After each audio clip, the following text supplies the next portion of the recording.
1 മുതൽ തുടർച്ചയായ ഘനസംഖ്യകളുടെ തുക കാണുന്നതിനായി ഇവിടെ 1 cube plus 2 cube plus 3 cube plus 4 cube plus etcetera plus 9 cube, ഇവിടെ ഇത്രയും സംഖ്യകളുടെ ക്യൂബുകളുടെ തുകയാണ് കാണേണ്ടത്.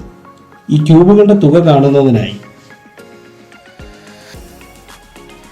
n square into n plus 1 the whole raised to 2 divided by 4.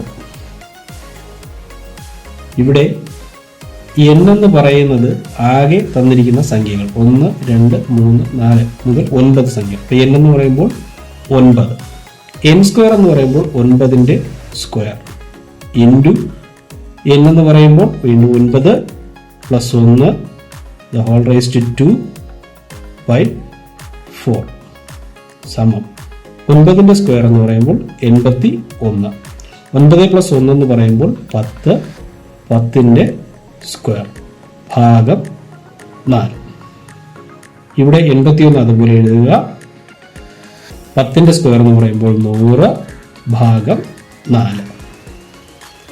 ഈ 4ഉം 100 കൂടെ വെട്ടുമ്പോൾ ഇവിടെ 25 എന്ന് കിട്ടും.